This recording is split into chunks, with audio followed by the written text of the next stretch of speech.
پیارے دوستو، اللہ تعالیٰ نے روئے زمین پر ہر قوم کی ہدایت اور رہنمائی کے لیے بہت سے انبیاء کرام کو بھیجا۔ قرآن و حدیث میں ہمیں تقریباً 100 کے قریب انبیاء کرام کا ذکر ملتا ہے، لیکن ہم سبھی جانتے ہیں کہ اللہ تعالیٰ نے کم و بیش 1,24,000 انبیاء کرام کو مبعوث کیا۔ اس کے متعلق اللہ تعالیٰ نے قرآن میں ارشاد فرمایا ہے کہ ہم نے ہر قوم کے لیے ایک نبی بھیجا، اور ہمارا اس بات پر ایمان ہے کہ نبی کریم صلی اللہ علیہ وآلہ وسلم ہمارے آخری نبی ہیں۔ آپ صلی اللہ علیہ وآلہ وسلم پر نبوت کا سلسلہ ختم ہو چکا۔ حضرت محمد صلی اللہ علیہ وآلہ وسلم کے آخری نبی ہونے کی دلیل خود قرآن نے دی ہے۔ قرآن میں آپ صلی اللہ علیہ وآلہ وسلم کو خاتم النبیین کہا گیا ہے۔ اس کے علاوہ بہت سے دوسرے مذاہب میں بھی آپ صلی اللہ علیہ وآلہ وسلم کے آخری نبی ہونے کی دلیلیں ملتی ہیں، جیسا کہ عیسائیوں کی کتاب انجیل میں بھی آپ صلی اللہ علیہ وآلہ وسلم کے آخری نبی ہونے کے بارے میں بیان ہے۔ اسی طرح آج کی اس ویڈیو میں ہم جانیں گے کہ دنیا کے موجودہ سب سے پرانے مذہب ہندو مت میں نبی پاک صلی اللہ علیہ وآلہ وسلم کے بارے میں کوئی دلیل یا پیشگوئی موجود ہے کہ نہیں۔ السلام علیکم فرینڈز، میرا نام ہے سیف الرحمن اور آپ دیکھ رہے ہیں سازی فیکٹس۔ دوستو، ہندوستان وہ جگہ ہے جہاں حضرت آدم علیہ السلام کو روئے زمین پر اتارا گیا تھا، اور ہندو مت ہزاروں سال پرانا مذہب ہے، یا پھر موجودہ قدیم ترین مذہب کہنا غلط نہ ہوگا، چونکہ اللہ تعالیٰ نے دنیا میں ہر قوم کی رہنمائی کے لیے انبیاء کرام کو بھیجا۔ اسی طرح ہندوستان میں بھی کوئی نہ کوئی نبی تو آیا ہوگا جس نے لوگوں کو اللہ تعالیٰ کی تعلیمات سے روشناس کروایا۔ دوستو، یہاں پر آپ کو بتاتا چلوں کہ اسلام کے بعد ہندو مت دنیا کا واحد ایسا مذہب ہے جس کی مشہور مذہبی کتابوں میں ایک خالق و مالک، جنت و دوزخ اور آخرت کا تصور موجود ہے۔ اس کے علاوہ ان کی مشہور کتابوں میں امام الانبیاء حضرت محمد صلی اللہ علیہ وآلہ وسلم کے بارے میں پیشگوئیاں بھی ملتی ہیں۔ آج ہم انہی پیشگوئیوں سے پردہ اٹھانے کی کوشش کریں گے۔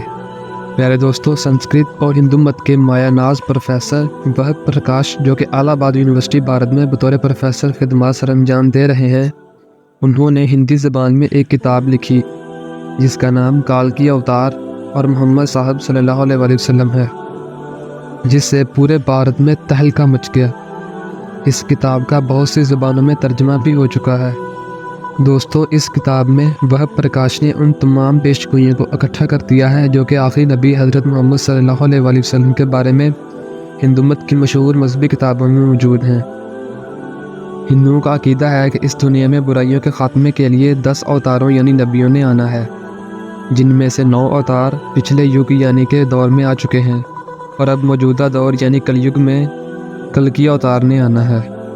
یہاں کلکی اوتار سے مراد آخری نبی یا اوتار ہے، جبکہ ہندوؤں کا یہ بھی ماننا ہے کہ یہ کل یگ کئی ہزار سال پہلے ہی شروع ہو چکا ہے، اور دنیا کے تباہ ہونے تک یعنی کہ آخرت تک یہی دور رہے گا۔ اس لیے اب وہ آخری کالکی اوتار یعنی مسیحا کے منتظر ہیں، جس کی خبر ان کی مشہور مقدس کتابوں میں دی گئی ہے۔ ان کی مشہور کتاب بھگوت گیتا میں لکھا ہے کہ کل یگ کا کافی حصہ گزر چکا ہے، اور اسی دور میں آخری مسیحا یعنی کالکی اوتار نے آنا ہے۔ دوستو، یہ بات یاد رہے کہ پیغمبر اور اوتار ہم معنی الفاظ ہیں۔ اس کتاب بھگوت میں کالکی اوتار یعنی آخری پیغمبر کے والد، جائے پیدائش اور خاندان کے بارے میں کچھ یوں لکھا ہے کہ وہ اوتار وشنو یش کے گھر شمبل کے مقام میں بڑے پروہت کے خاندان میں پیدا ہوگا۔ اس کا مطلب یہ ہے کہ جہاں کالکی اوتار پیدا ہوگا اس جگہ کا نام شمبل ہوگا۔ اور ڈاکٹر وہب پرکاش اس کتاب کالکی اوتار اور محمد صاحب صلی اللہ علیہ وآلہ وسلم کے صفحہ نمبر 29 میں لکھتے ہیں کہ سنسکرت میں شمبل کے 3 معنی ہیں: ایک امن کی جگہ، دوسرا وہ جگہ جو پانی کے قریب ہو، اور تیسرا یہ کہ وہ مقام جس کی طرف لوگ کھینچے چلے جائیں۔ اور ہم سب جانتے ہیں کہ مکہ مکرمہ کے علاوہ ان خصوصیت والا کوئی مقام نہیں۔ دوسری پیشگوئی کے مطابق اوتار بڑے پروہت کے گھر پیدا ہوگا، اور ہم جانتے ہیں کہ نبی اکرم صلی اللہ علیہ وآلہ وسلم کے دادا حضرت عبدالمطلب قریش مکہ کے سردار اور بیت اللہ کے متولی تھے۔ اس کے علاوہ اس کتاب میں اوتار کے باپ کا نام وشنو یش لکھا گیا ہے۔ اور کیا آپ جانتے ہیں دوستو کہ ہندوؤں کی مقدس کتاب اگوید میں بیان ہے کہ وشنو خدا کا نام ہے، اور یش کے معنی ہے بندہ یا غلام، یعنی اس سے مراد خدا کا بندہ۔ جبکہ حضرت محمد صلی اللہ علیہ وآلہ وسلم کے والد کا نام بھی عبداللہ یعنی اللہ کا بندہ ہے۔ اس کے علاوہ اس کتاب میں کالکی اوتار کی والدہ کا نام سوممتی بتایا گیا ہے۔ سنسکرت میں اس کے معنی ہے امن والی یا پرامن، جبکہ آپ صلی اللہ علیہ وآلہ وسلم کی والدہ کا نام بھی آمنہ یعنی امن والی تھا۔ اب ہم کالکی اوتار کی کچھ اہم خصوصیات کا ذکر کرتے ہیں۔ دوستو، ہندو مت کی مشہور کتاب مہابھارت میں آخری کالکی اوتار کی 8 خصوصیات بیان کی گئی ہیں، جو کہ معرفت الہی، ضبط نفس، معزز حسب و نسب، الہامی علم، متوازن گفتگو، شجاعت و بہادری، سخاوت اور جذبہ احسان مندی ہیں۔ یعنی کالکی اوتار میں یہ خصوصیات بتدریج یتم موجود ہوں گی، اور بے شک جو بھی سرور کائنات آخری نبی حضرت محمد صلی اللہ علیہ وآلہ وسلم کی سیرت مبارکہ کو پڑھے گا تو اسے یہ بات معلوم ہو جائے گی کہ یہ خصوصیات حضور اکرم صلی اللہ علیہ وآلہ وسلم کی ذات میں بکثرت موجود تھیں۔ اس کے علاوہ اس کتاب میں یہ بھی دعویٰ کیا گیا ہے کہ کالکی اوتار دیودار یعنی خدائی گھوڑے پر سواری کرے گا، جبکہ آپ صلی اللہ علیہ وآلہ وسلم نے اللہ کے نایاب براق پر سفر معراج کیا۔ دوستو، یہ ہندو جس کالکی اوتار کا انتظار کر رہے ہیں وہ کوئی اور نہیں بلکہ آپ صلی اللہ علیہ وآلہ وسلم کی ذات ہے۔ ان کی مقدس کتابوں میں جس اوتار کا ذکر ہوا اور جو نشانیاں بتائی گئی ہیں وہ ایک ہی طرف اشارہ کرتی ہیں کہ ان کا آخری مسیحا جس کے یہ پیروکار ہوں گے وہ آپ صلی اللہ علیہ وآلہ وسلم ہیں۔ دوستو، ان کی مقدس کتابوں میں یہ بھی لکھا ہوا ہے کہ اس کالکی اوتار کے ساتھ اس کے 4 ساتھی بھی ہوں گے جو کہ شیطان کا مقابلہ کریں گے۔ یہ پیشگوئی حضرت ابوبکر، حضرت عمر، حضرت عثمان اور حضرت علی رضی اللہ تعالیٰ عنہ کی طرف اشارہ کرتی ہیں، اور اس اوتار کی مدد کے لیے دیوتا یعنی فرشتے بھی زمین پر آئیں گے۔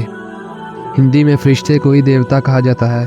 اس سے یہ چیز بھی ثابت ہو گئی کہ مختلف غزوات میں آپ صلی اللہ علیہ وآلہ وسلم کی مدد کے لیے جو آسمانی مخلوق یعنی فرشتے آتے رہے ہیں ان کا ذکر بھی ہندو مت میں موجود ہے۔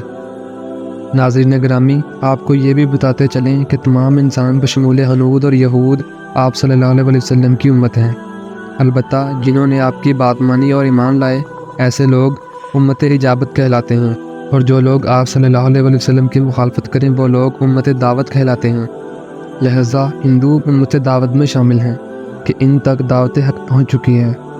یہاں ایک اور چیز بھی واضح ہو گئی کہ ہندو بھی آپ صلی اللہ علیہ وآلہ وسلم کی امت ہیں، کیونکہ ان کی مذہبی کتابیں جس مسیحا کی تصدیق کر رہی ہیں اور جس کے یہ پیروکار ہوں گے وہ آپ صلی اللہ علیہ وسلم کی ذات اقدس ہے۔